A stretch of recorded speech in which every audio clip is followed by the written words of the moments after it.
Hey guys, Wally's not doing the start because I guess he's not here because he's busy.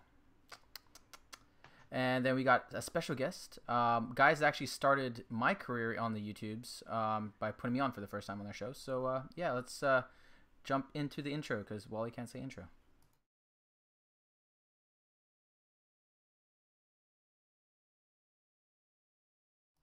All right, so I guess I spoiled for everybody, and to be honest, if you guys didn't guess it from my Instagram post, you guys are silly or living under a rock. So we have Scotch from the real Scotch Dummies on Instagram, Scotch Dummies on YouTube. Scott, say hi to everybody. Hello, everybody.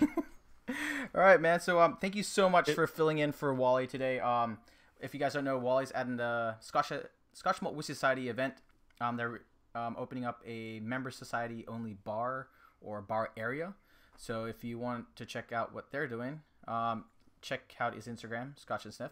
And then, yeah, so that's kind of fun. So first, Scott, since this is a drinking show, what is in your glass? I'm still warming up. I poured a little bit. One of my favorite, or probably my favorite to warm up with,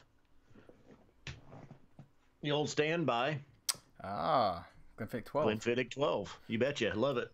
What's really interesting about the Glenfiddich 12, and to be honest, most 12-year-old scotches, is the fact that a lot of people like poo-poo it or think it's kind of a low ball when you look at bourbons that are usually 3 or 4-year-olds, but you're looking at a 12-year-old standard bottling, which I always think is crazy. I'd actually, well, Johnny Walker Black Label started my journey in whiskey.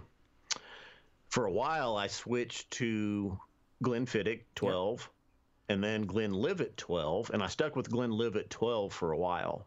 Interesting. And then I started to branch out and got into all this other stuff.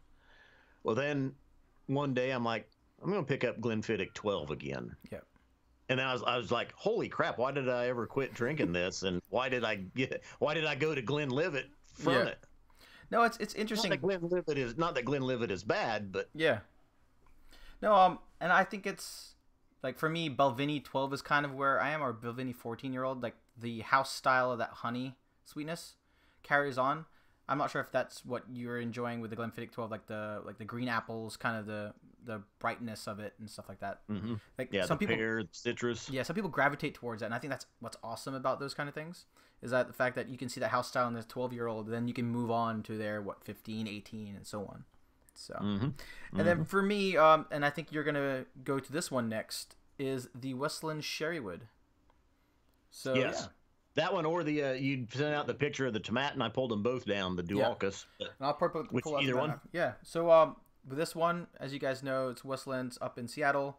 Sherrywood, which, Scott, you're a big fan of sherry, and I actually tried this one after my Japanese kind of phase, and it's so light and so fruity that I fell in love with Westland, and then I started moving towards their American, and then their peat. Their peat's actually really light, and I think you guys did a did you guys do like a blind box review of those ones? I think.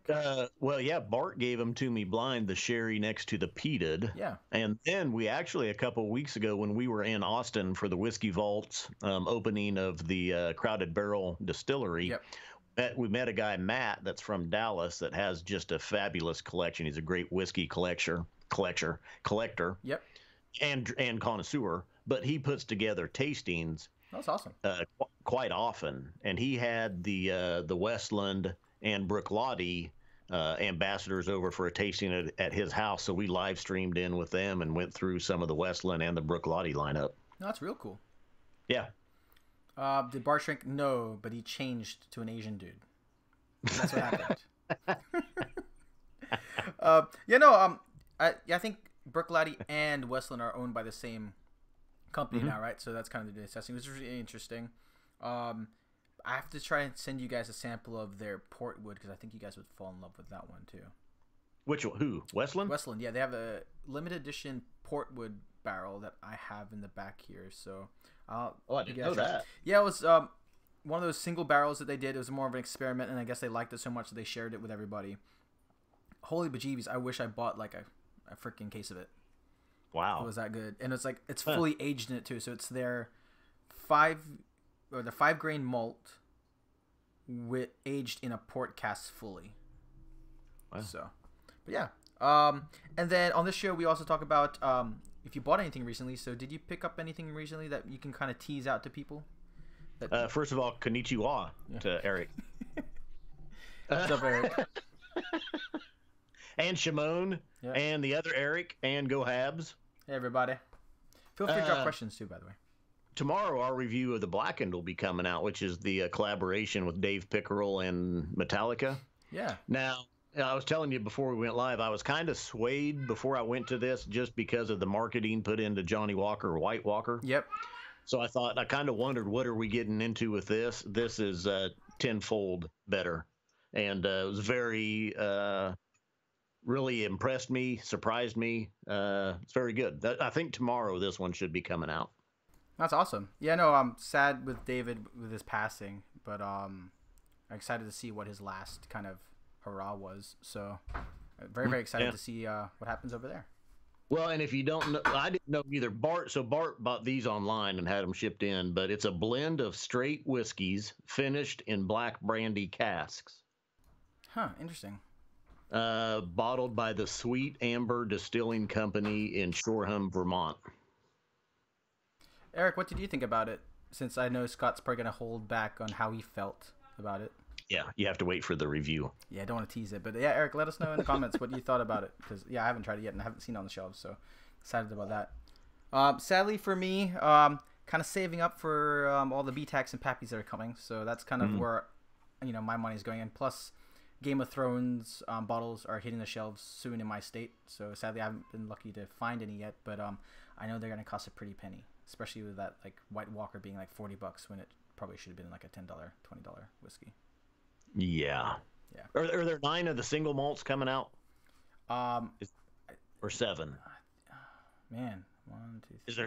Is there 7 for the 7 houses, or I think it's 8 because of is there 8 of them? The Black Watch is not a house, right? So the Oban's not. Eric was drunk when he tasted the Blackened, so. Hey man, it must be really good. Yeah, fair enough.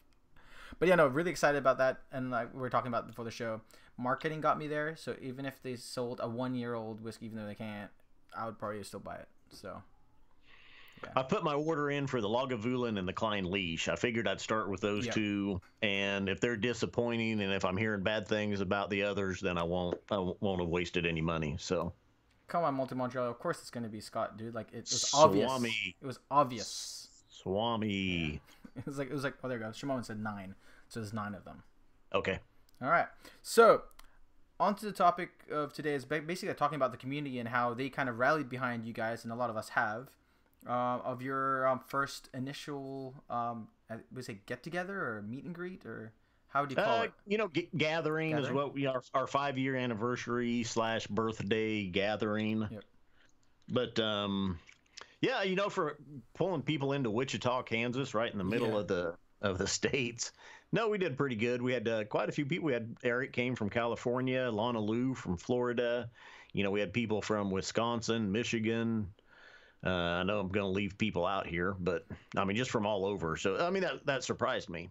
Yeah, there you go, man. So, like Eric's saying, it's a whiskey con.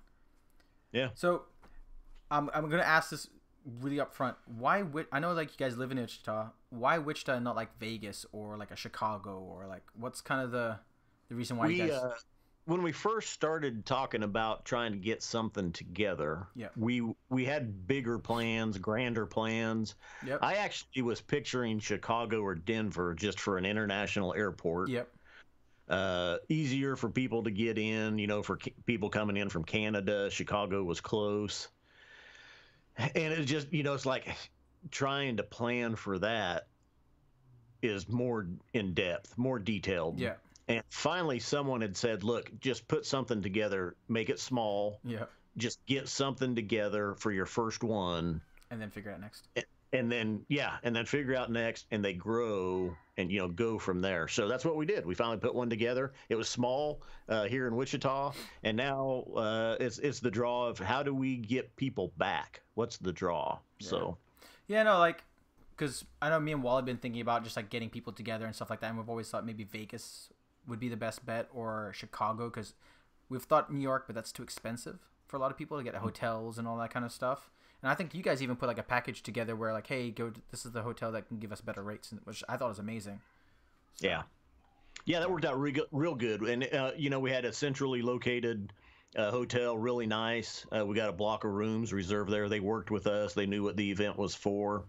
They kind of bent some of their internal rules a little bit for us with some of the whiskey out in the common areas and stuff of it. And then and so a lot of the stuff was centered there at the hotel as well, which is a good idea, I think. So the Saturday night event was walking distance from there. Yep. And then afterwards, everybody just went back to the hotel, to the lobby, and was able to hang out and just talk and share whiskey. Yeah, no, and to be honest, I think that's awesome. Like for the first real big gathering, like I know you've given me my start. I think you gave like Roy his start, Dan, like a lot of these guys, like you've given them the start, and then kind of everyone getting together. Like me and Wally, like we really missed out. We're like, shit, we should have gone. Like if we had time or whatever. So it kind of so hopefully next time we'll be able to go and wherever it is.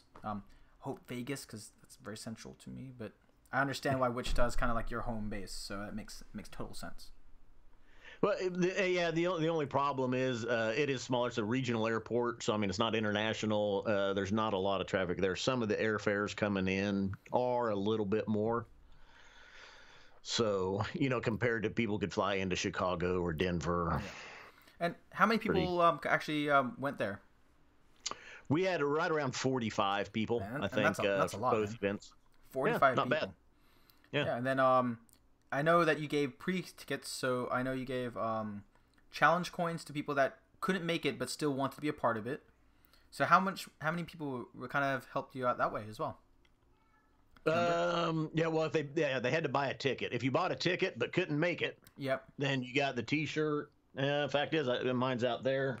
We had special coins made up for our 5th anniversary. And I think we had about 10 people that just bought a ticket, but were like, hey, I bought it. I can't make it. Yeah, so like about 50 or so people. So that's to be honest, that's great. Actually, 50, I think 53 to 55 is where the numbers would, if everybody was here.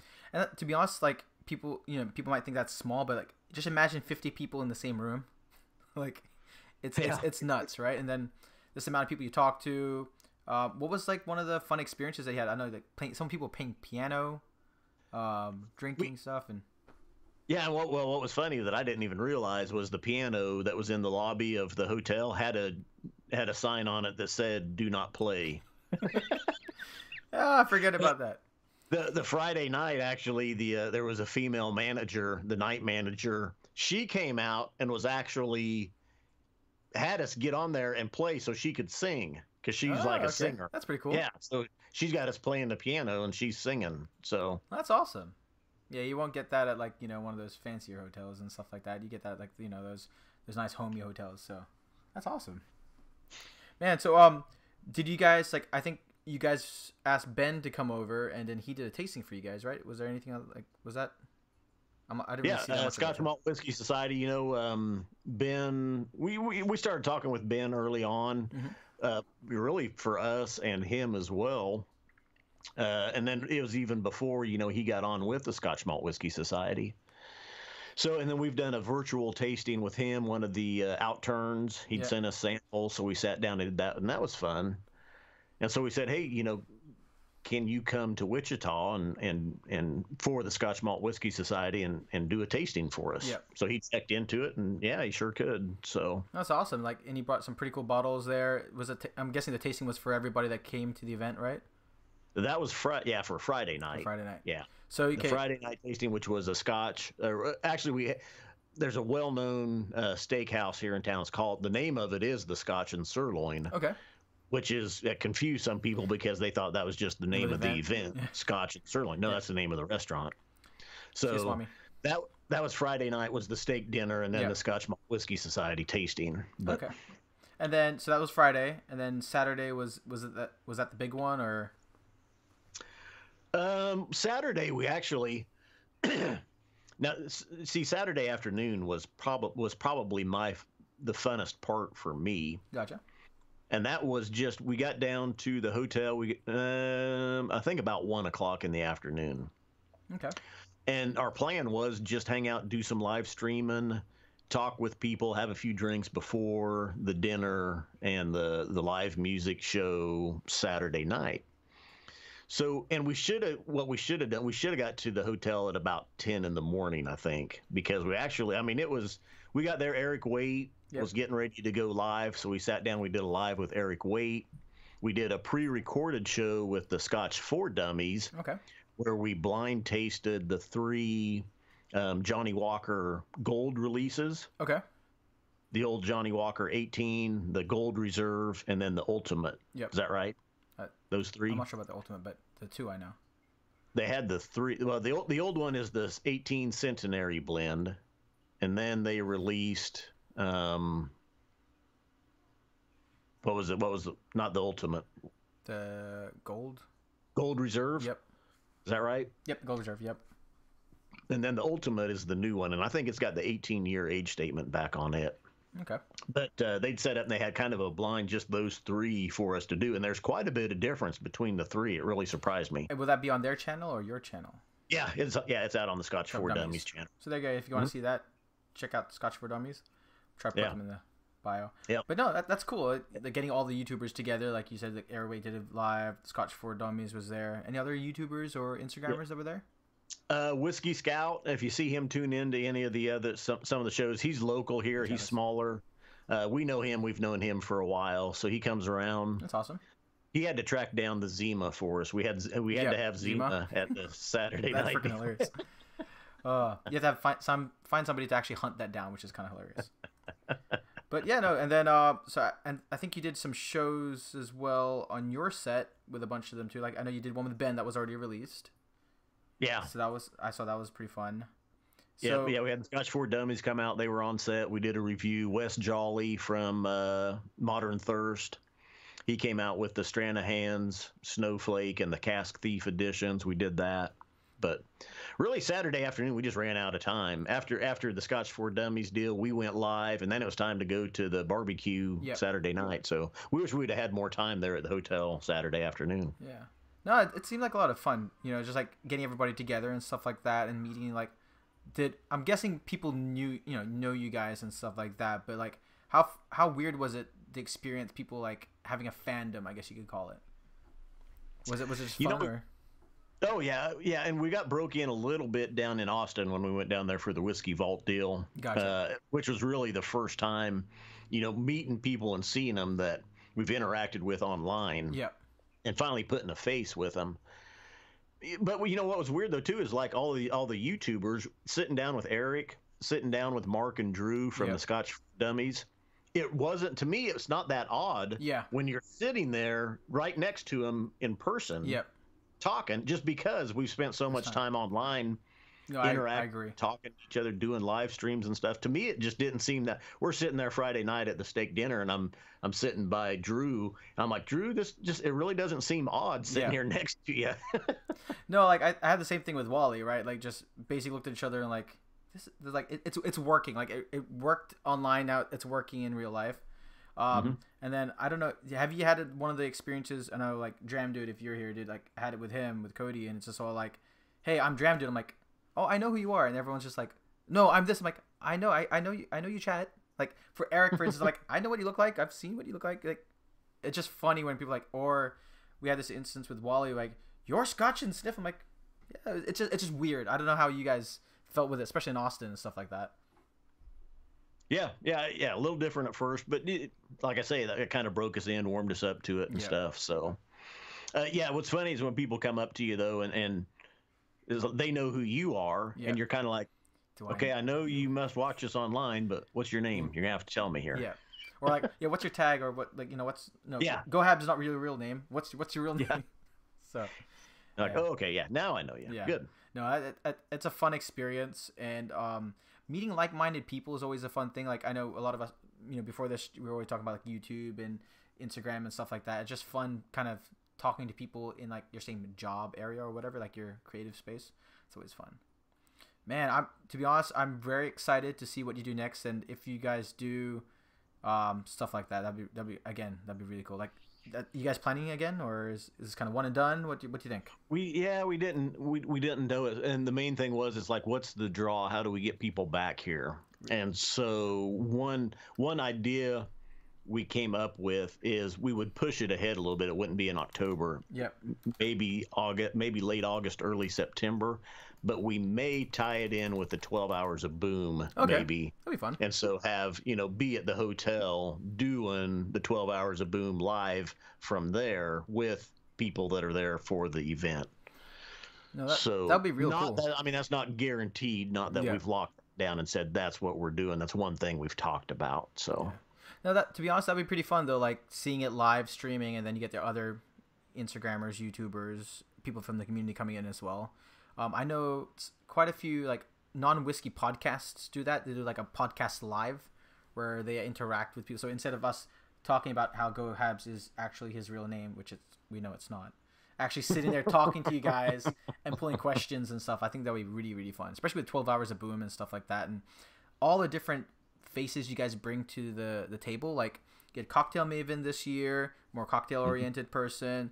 Then you have whiskey experts, you got distillers, and then you got regular Instagrammers as well and stuff like that, or newly formed YouTubers. So. Yeah, Canadian whiskey book author. Yeah, no. So yeah, I mean, we tried to bring different viewpoints kind of to different things, like you said. Yeah. Distilleries, maybe brand ambassadors, other YouTubers, Instagrammers, authors. Yeah. So I think that's great. Like I'm trying to get into more like beers and other cocktails and stuff like that. And it's just a fun new world where you can share your whiskey experience with people, and they can share back what their experiences is. So like I've been chatting to a lot of beer people now because like I have no clue about beer, and then they're asking me about whiskey stuff. So it's kind of exchanging that knowledge, which is always fun. And I'm hoping more and more things like this happen. So like I know we did an event in San Francisco with Instagrammers. Like you guys have your whiskey extravaganza like fest over there in Wichita. I'm just hoping more and more of these things kind of happen, to be honest. I'm hoping more and more happen closer to us. Yeah, like I feel bad for where I am, but I can see how like you guys in Wichita can feel a bit lonely. Yeah. Like, a lot of people in Kentucky, that's fine. New York, Chicago, LA, San Francisco, the big cities, Seattle. Maybe even Dallas, Texas and stuff. Atlanta. Yeah, Atlanta. Man. Yeah, that is a bit sad. Sorry, bud. But I'm in the same boat as you, to be honest. So. Yeah. But did you feel as though that you guys got what you actually came for with that kind of event? Like getting those people together and stuff like that? Do you kind of feel as though that... Yeah. That's what absolutely. Yeah. Met expectations, exceeded expectations. Yeah. It was a good time and everything went well. No problems. So yeah, I mean, I'd love to try it again, do it again next year, but it's just kind of like, how do we make it happen? So, and I know you mentioned this before, but maybe Kentucky, man, maybe Kentucky's the place to be. And then you get like a private tour for the Scotch Dummies with a bunch of people together. Yeah, yeah, that's definitely doable. I'm assuming a lot of these, these people from, a lot of the distillers from Kentucky probably know you guys already. So it's like, yeah, sure, we'll host a bunch of, people that are, into the whiskey. They probably know us, and they're like, "Oh my God, not those guys, not these dummies. they're Scotch people. What are they talking about?" And then whatchamacallit? Eric Waite said that basically you guys brought a bunch of people brought interesting and great bottles. Like, what was kind of the fun ones that you guys saw over there? We had, I'm trying to think how many people were staying at the hotel. 20 probably, 20 to 25 people. But everybody brought 5 or 6 bottles. And that's interesting too, right? Like you don't have to, because like it's a whiskey thing you guys are gonna show, but like they wanted to share their passion. They wanted to share their bottles. Like, what fun bottles were there? Oh man, there was really so many. Lana Lou brought several. George Kaplan's tuning in here. He brought several. Eric brought several, a couple including just for us. That's awesome. A Lagavulin Distilleries edition only. George Kaplan brought all the Lefroy Carchesses. Oh, how was that? Like I just got like more into like Lefroy. I had that thing with Simon that I mentioned before, and he said that he loved your show. He I think he's the one that put you guys into kilts, right? Yep. So he basically showcased Lefroy, and I'm not a big Pete fan, as you know. So he brought out the 27 year, which I loved. The Select was great, and the Quarter Cask was great. So he was telling me that you should go for the Cartius if you can. So yeah, man. I'm trying to. Wes Jolly came from Colorado Springs. He brought the Stranahan special releases. He brought us the Distillery Was that the 291. Diamond? Is it Diamond something or? Diamond Peak. Well, Diamond Peak is the black label Yeah. Stranahan's. Is that the special snow? Snowflake is the annual release How that they good do. was that? Snowflake is good, but the Cask Thief is the winner. Cask The Thief. Cask Thief is the Snowflake comes out in December. Okay. And then the Cask Thief they release in June or July. Okay. And they all have different finishes, but the Cask Thief they do at cask strength. Okay. And they're single barrels basically, and there's different wine casking barrels as well. I've heard the Snowflake's really really good. So and you're saying that the Thief's probably better. So ooh. Yeah. Oh yeah. Yeah. I think everybody that was there that tried them both would agree. Snowflake is really good. Don't get me wrong, Yep. but the Cask Thief steals the show, as I like to say. And Eric, no, I will not come to the Pete side, dude. I'm sorry, man. You took Scott already, dude. Like legit, he was the sherry person that everyone watched, and then Bart just came in. And here's some Pete, more Pete, more Pete, more Pete. Like no offense, man. Like I joke about it all the time. Like with your reference to the Ugadal and stuff like that. Like I was like, hey Scott, don't steer me wrong, bro. And then, oh man, it was a big Pete in my face. I'm like, thanks. Yeah, there's a lot of Pete there. And you're like, yeah, it's great. It's sherry influence. I'm like, I don't taste sherry. Come on.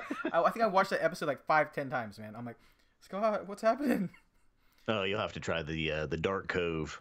Dark Cove is probably yeah. I mean that even came through in the blind shootouts that we did. That wasn't Pete enough, or Hardbake Dark Cove, yeah.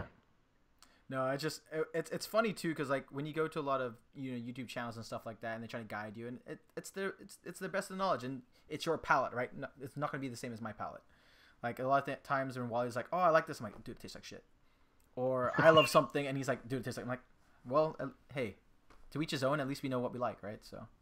Well, you like the McCarthy's and Yep. Westland. Yeah. You like those. I mean, but you're talking it's a lot lighter, Pete. Yeah, so I think we talked about McCarthy's before on chat that it was the White Dog was too strong for you. So this is the White Dog that I have. And to be honest, it was really light for me. So I was like, oh, because it scared me, dude. I was like, I don't know if I'm going to like this.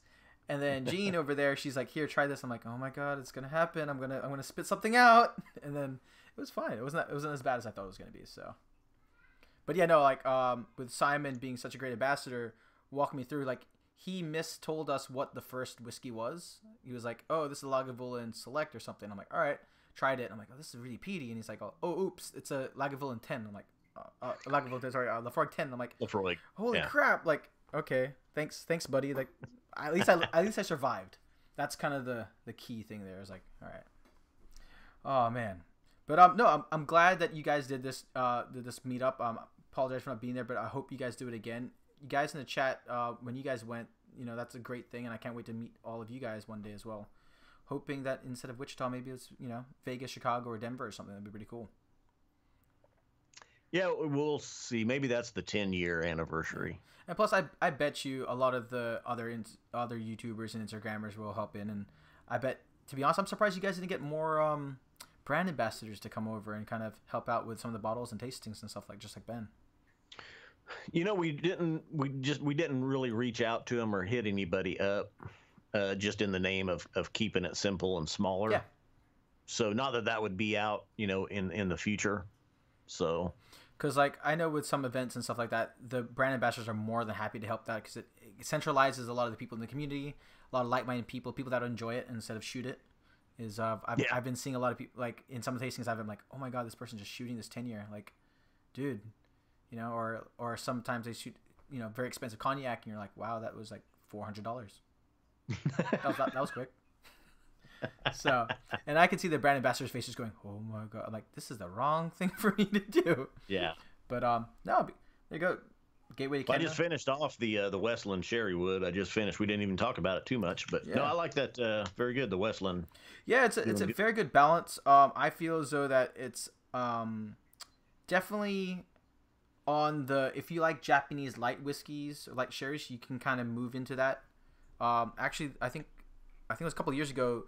The number one selling non bourbon and stuff like that was the Westland Sherrywood, or Westland in general. Like their largest market was Japan, which it made sense with the Japanese shortage and stuff like that.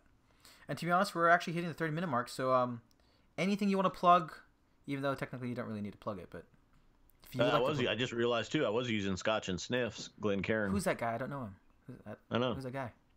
Flaker. But yeah. Thanks for tuning in. Charles asked me to join in, and I was like, well, I'll try. Small chance I might not be able to. Yep. You Instagrammed out, you had the tomatin in the picture, and I was like, okay, well, I wasn't planning on talking about us for 30 minutes. That's for sure. I tell you, man, how fast it goes, right? Like it's real quick. Plus the chat's great. But yeah, anything else you got? Maybe the Blackened tomorrow. Any lives or anything happening Saturday or anything you can kind of tease out to everybody else? Oh, no, we have next thing coming up for us. It's the first weekend in December, or it's the 7th and 8th, I think. When we were in Austin, we met the co-owners of Iron Root Republic, okay, a Texas whiskey distillery. They're in Denison, Texas, which is up on the north end of Texas. They invited us down to come down and give a tour of their distillery and stuff. So we're doing that. Nancy Fraley is supposed to be there. Oh, awesome. I believe, so we'll get to meet up with her as well. Yeah. All right. Sorry. You know how it is, man. You gotta keep it short. It's just what it is. But oh wait, just a second. Yeah, go for it. We got to do the. Yeah, we can do that. That'd be the Wally. How about this? Oh, the picture. What bottle do I use? All right. Yeah, no. In my head, I'm like. Oh wait, you're gonna use Westland? I better. I'll grab. You can do Tomatin. It doesn't matter, man. So what's up with this Japanese stuff that Eric's doing? Like, is it a thing? I don't know. No. Sayonara. He's doing Japanese whiskey live, I guess. All right. Like konnichiwa. Yeah, you gotta bite it. You gotta eat it. Is that what Wally always eats do? it. I don't know why. And to be honest, these caps are like the worst. If you guys Westland caps, man, I'm just saying they're a pain in the ass to take off. All right, guys. Well, thank you so much for tuning in. Scott, thank you so much for being here, bud. I really appreciate it. And thank you so much for the support over the years and helping me get my start. I really appreciate it, man. Hey, thanks for inviting me. Appreciate it. Anytime. All right, guys. Well, thank you in chat. You guys know who he is, so check him out. If you haven't followed them or subscribed to them, follow them. Real Scotch Dummies on Instagram. Bing, bing. And maybe he will open more Compass Bucks. Ooh. You never know. A couple new releases coming, by the way. Juveniles and a Stranger and Stranger special edition. Ooh, see? He's the expert, man. He knows it. Yep. All right, guys. In all that case, Scott, what do we say on the show? Do you know what we say? No? If you hadn't thrown that at me. Let's see. If not, it's cool, man. We say deuces here. Oh, deuces. Deuces. Yeah. You Scotch gods. Laters.